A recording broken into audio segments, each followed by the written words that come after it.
German Chancellor Olaf Scholz, we catch up with you here in South Africa, your last stop on your first Africa trip. You started in Senegal, you went on to Niger. Your predecessor, Angela Merkel, put a focus on Africa. What does it feel like for you now to touch down here for the first time as German Chancellor? Africa is the continent next to Europe, and it is of essence that we work intensely to have very good relations with all the states in Africa. And also it is important that we develop our relations with all the democratic states on the globe.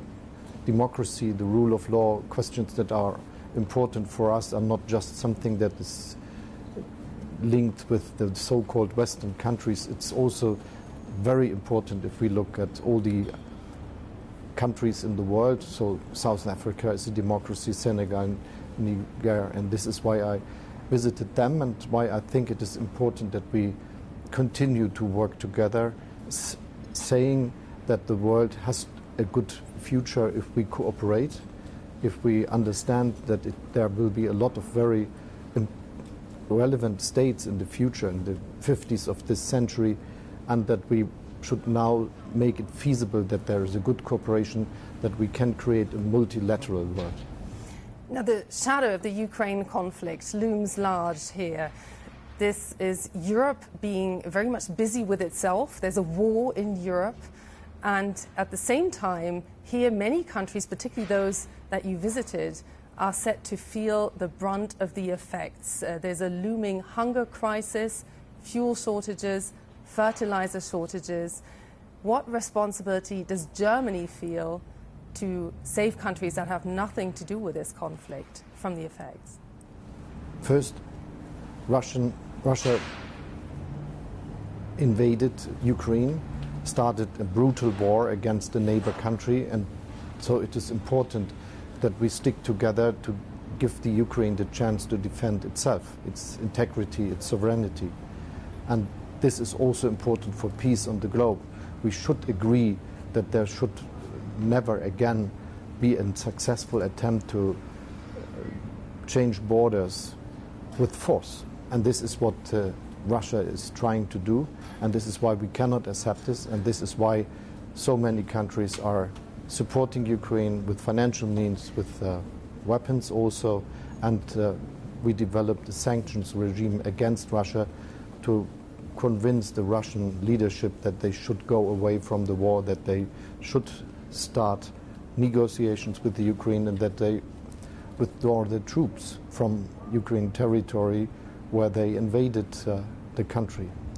And on the other hand, it is obvious that a lot of countries are suffering from this war and from the Russian aggression, and this is why we are very decided that we will help the countries that are suffering. This is why we started to cooperate in fighting against all the consequences of having not enough food, of supporting the countries with their own economic difficulties they have. And this is why we also speak about how we can work together in this very difficult crisis. But the best thing to do is ending the war, and if Russia stopped its aggression and would be ready for a peace, this would be the best for the whole globe. What concrete assistance can countries like, for instance, Sudan, Somalia, Niger expect?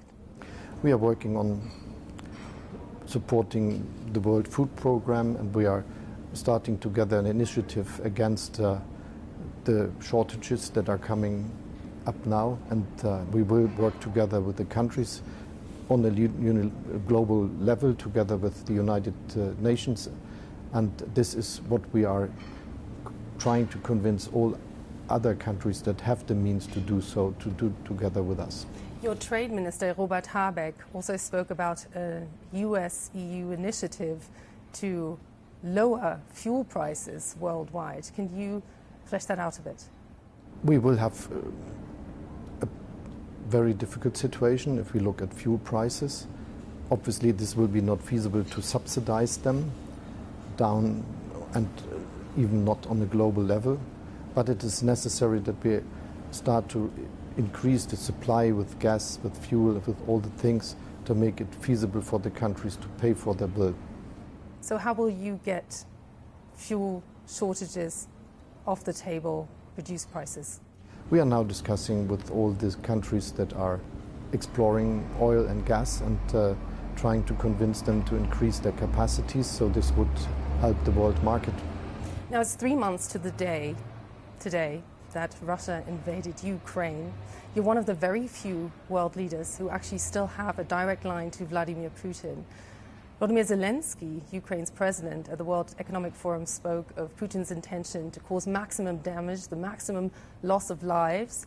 Many people are wondering whether Putin has lost touch with reality. What is your impression when you speak to him?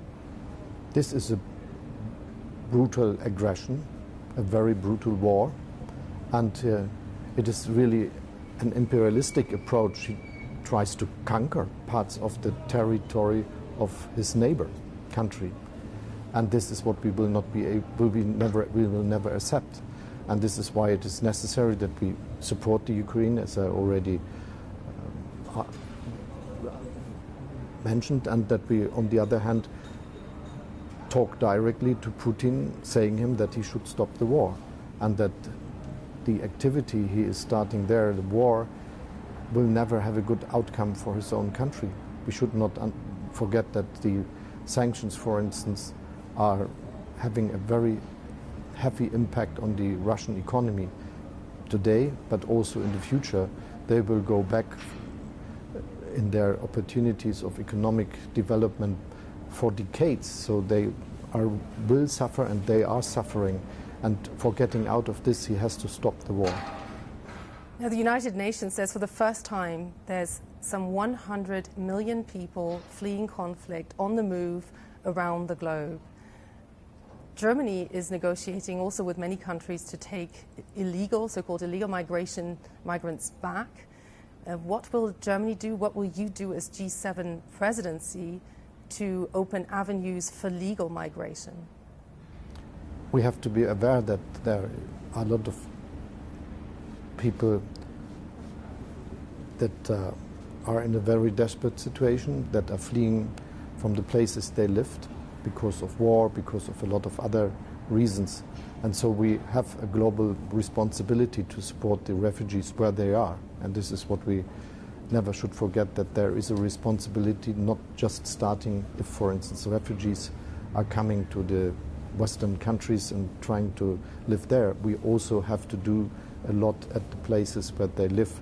In most cases, they're just fled to the neighbor country, and this neighbor country needs assistance for being able to cope with the situation. On the other hand, it is obvious that there will be the need for legal ways of migration, for instance, to Europe, and that we have to find a way to cooperate with the countries where the people are looking for the chances to start a better life in European countries, in other countries of the world. And doing this is then also an answer to fight against illegal migration, because this also needs cooperation between the countries, making it feasible that people go back to the country of origin if they cannot stay in the country they wanted to go. I just want to talk about the Sahel region because it's a great source of instability that leads to migration as well. How concerned are you that you might be supporting the wrong side by extending one of the mandates in Mali after the coup? We are supporting the United Nations with their activity in Sahel, and especially in Mali with this so-called MINUSMA mandate. And this is something that is good for stabilization in the region, but we also state very clear that we will never accept a situation where there will be a fight with the support of Russian soldiers in Mali against the people. So it is necessary that they are going back to the path of a democratic perspective. You speak of a special responsibility that you feel for contributing to the future being a multipolar world. How does Germany's, Europe's colonial past shape the way you want to integrate particularly African countries? Germany, but all countries with a colonial past, have to be very honest in admitting that this past is part of their history and that they have responsibility for better relations with the countries, for instance, in Africa. And doing this is also the basis for a good relationship in the future. And my view is that the world will have a lot of very influential countries in the next decades that are not just Russia, China, United States and Europe, for instance. It will be also a lot of other countries. And this is one of the reasons why I, for instance, invited Indonesia and India, Senegal and South Africa or Argentina to participate in our G7 meeting in Germany this year and this summer, because it's a starting point for understanding the world. It's something that we have a responsibility together for, and this is the basis for a multilateral world where we not just see a lot of different influential countries, but countries that cooperate for a better future. What role does Africa play in this? Are you more up against China or Russia here with that vision? Africa is a continent with a lot of countries that, and states that will have a future that is better than today, that will have a lot of people living there. And so it is necessary that we do all which is feasible to make it happen, that this will be a good future. And cooperation, economic cooperation, support in the development is the basis for this. What most surprised you on this trip? It was very good to discuss with the leaders and understanding that they have a very similar view to the world and that they are also sharing the willingness of cooperation. And this is one of the outcomes of this trip to 3 countries. Just finally, just a few kilometers from where we are sitting right now, Nelson Mandela was elected the first democratically elected president of South Africa. If you could meet him today, what would you tell him or ask him? He was really a very great leader and working intensely for freedom and democracy. And I think there is not a question I should have asked him, but the question all asked him really is, how did you make it to stay that situation in the jail for that a long time and keeping to be a very democratic leader? It is really a great man. Olaf Scholz, Chancellor of Germany, on his first trip to Africa. Thank you very much. Thank you.